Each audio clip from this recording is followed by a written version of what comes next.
Hello friends, तो आप लोगों के पास जो है अब बहुत ही कम टाइम बचा हुआ है, जो कि आप लोगों के पास बचे हुए हैं, जो कि 20 से टोटल 22 दिन बचे हुए हैं। आप लोगों के पास 20 से 22 दिन बचे हुए हैं बोर्ड एग्ज़ाम का, ठीक है। तो आप लोगों की मैथ की तैयारी जो है अभी नहीं हुई है, जिन लोगों की, उन लोगों की बता रहा हूँ, इन 5 चैप्टर को आप लोग पढ़ लीजिए। मात्र ये 5 चैप्टर पढ़ लीजिए आप लोग। उसके बाद आप लोगों की रामबाण तैयारी हो जाएगी इससे। इसी से आप लोगों के बोर्ड एग्ज़ाम में जो है पेपर बनते हैं। तो देखिए आप लोग, ये 2024 का जो है ये बहुत ही बढ़िया सेशन वीडियो आप लोगों का होने वाला है। इनको अगर आप लोग पढ़ते हैं तो आप लोग यकीन मानो 90% की तैयारी आप लोगों की हो जाएगी यहाँ से। इस वीडियो को अंत तक देखना और सीखना ज़रूर से, इससे कि कौन कौन चैप्टर आपके बोर्ड एग्जाम के लिए महत्वपूर्ण हैं। उन चैप्टर को आप लोग देखिए और किस प्रकार से आप लोगों को पढ़ना है ये भी मैं बताने वाला हूँ इस वीडियो में, ठीक है। तो चलिए आप वीडियो को स्टार्ट करते हैं और यहाँ से चलिए दिखाता हूँ मैं कौन से 5 चैप्टर है आप लोगों के। तो इसको मैं साइड कर देता हूँ। अब देखिए आप लोग, यहाँ पे देखिए आप लोग, सबसे पहले क्या करना है आप लोगों को। देखिए आप लोगों को क्या है, ये सबसे पहले आप लोगों के बहुविकल्पीय प्रश्न आते हैं, जो कि पेपर वाइज आप लोगों को मैं बताता हूँ जिस तरीके के पेपर आप लोगों के बनते हैं। यूपी बोर्ड में जिस टाइप के पेपर बनते हैं उस टाइप के आप लोगों की तैयारी मैथ की मैं बच्चे कराने वाला हूँ यहाँ से। देखिए आप लोगों के जो है पहला बहुविकल्पीय, जो कि 20 नंबर के होते हैं ये आप लोगों के। तो आप लोगों को बहुविकल्पीय प्रश्न पहले पढ़ना है। उसके बाद देखिए अति लघु उत्तरीय प्रश्न, जो आप लोगों के 2 नंबर के मार्क्स होते हैं, उन क्वेश्चन को आप लोगों को पढ़ना है। किस तरीके से वो भी मैं आप लोगों को बताऊंगा। और उसके बाद आप लोगों के जो 4 नंबर के बनते हैं यहाँ से, वो आप लोगों के लघु उत्तरीय प्रश्न होते हैं जो 4 नंबर के बनते हैं। उसके बाद दीर्घ उत्तरीय आप लोगों के, जो कि 3 क्वेश्चन बनते हैं दीर्घ उत्तरीय, 6-6 नंबर के जो कि होते हैं आप लोगों के। तो कुल मिला जुला के आप लोगों के 70 नंबर का पेपर होता है। और 70 में 60-65 तक आप लोग यहाँ से गेन कर लेंगे। 60-65 तक आसानी से आप लोग गेन कर लेंगे। इस वीडियो से आप लोगों को सीखने को मिल जाएगा। जो जो चैप्टर मैं बता रहा हूँ वो एकदम महत्वपूर्ण रामबाण है आप लोगों के लिए। उन चैप्टर को आप लोग पूरा रिवाइज करना और पूरा सीख लेना। अभी भी आप लोगों के पास वक्त हुआ है, जो कि आप लोग अभी भी वो चैप्टर पढ़ सकते हैं। ज़्यादा भारी चैप्टर नहीं है, बहुत ही ईजी चैप्टर है और बहुत ही ज़्यादा वो नहीं, कठिन टाइप के नहीं है चैप्टर आप लोगों के। तो देखिए वो चैप्टर को और आप लोग ज़रूर से जाके पढ़ लेना आप लोग, ठीक है। चलिए इसको मैं साइड करता हूँ और दिखाता हूँ आप लोगों को चैप्टर। यहाँ आप देख लीजिए, वो आप लोगों के ये चैप्टर है। देखिए यहाँ पे 5 इंपॉर्टेंट चैप्टर जो लिखा हुआ है। पहला चैप्टर यहाँ पे देखिए आप लोगों का क्या है, वास्तविक संख्या।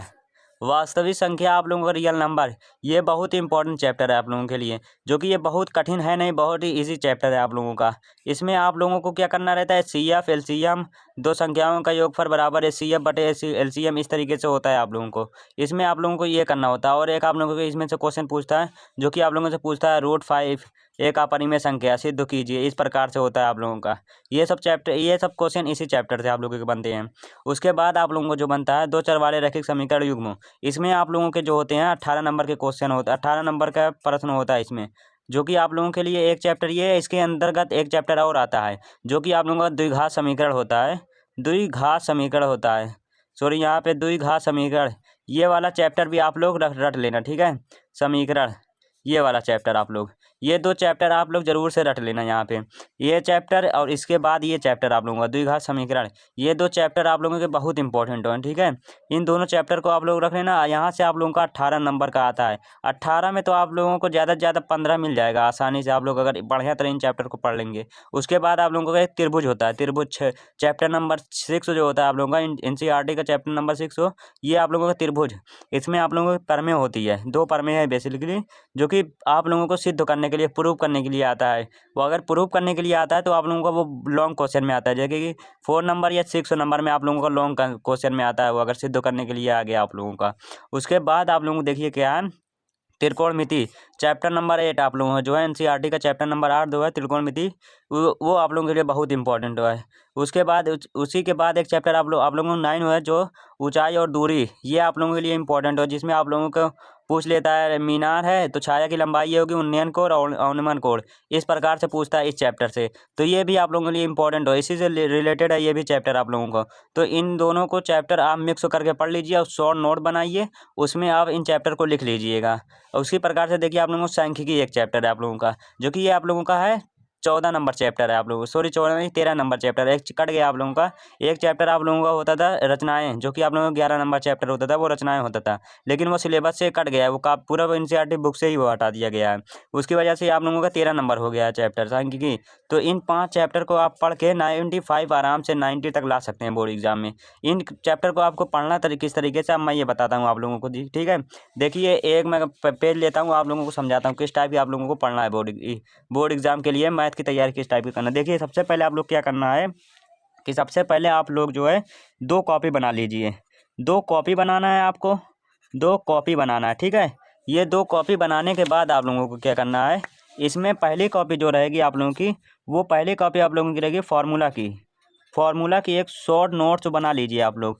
फार्मूला की एक शॉर्ट नोट बना लीजिए, जैसे कि आप लोगों की 10 रुपये की 5 रुपये की कॉपी आती है शॉर्ट नोट, उसको बना लीजिए फार्मूला की। उसमें जो है आप लोग टोटल फार्मूला लिख लीजिए उसके बाद, ठीक है। उसके बाद आप लोगों को क्या करना है, जो दूसरी कॉपी आप लोग बनाएंगे उसमें आप लोगों को जो है इंपॉर्टेंट क्वेश्चन जो आप लोग रहेंगे, आईएमपी क्वेश्चन जो आप लोग रहेंगे, उसको आप लोग ज़रूर से लगा लें, ठीक है। इंपॉर्टेंट क्वेश्चन जो है आप लोग उसको उसमें लगाइए, ठीक है। उसके बाद क्या करिए, आप लोग जो एमसीक्यू आप लोगों को बचता है एमसीक्यूज, वो भी आप लोग इसी कॉपी के अंतर्गत रख लीजिए, यही दूसरे कॉपी के अंतर्गत। इस तरीके से आप लोगों को एमसीक्यू भी कंप्लीट हो जाएगा और इम्पोर्टेंट क्वेश्चन भी कंप्लीट हो जाएंगे, और फार्मूला जो आप लोगों का है वो उसकी अलग से कॉपी रहेगी। इस प्रकार से आप लोगों के फार्मूला भी कंप्लीट होते रहेंगे। और फार्मूला आप लोगों को याद नहीं होता है, बहुत क्वेश्चन आते हैं इस पर कि सर फार्मूला नहीं याद होता है। फार्मूला आप लोगों को किस तरीके से याद करना है, देखिए सुबह उठते ही आप लोगों को वो उस फार्मूले को एक बार लर्न कर लेना है आपको, ठीक है।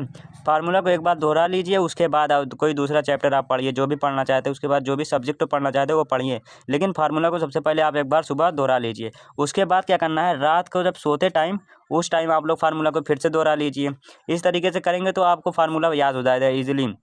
और अगर आपके फार्मूला याद है, पूरा कॉन्सेप्ट क्लियर है चैप्टर का, तो उससे आपका क्या होगा कि आपके 20 से 30 अंक जो है बोर्ड एग्जाम में इजीली आ सकते हैं। यही फार्मूला से बहुत से ऐसे क्वेश्चन होते हैं जो फार्मूला बेस होते हैं आप लोगों के। इस तरीके से आप लोग फार्मूला याद रहेगा तो उन क्वेश्चन को आप लोग इजीली कर लो जाओगे, ठीक है।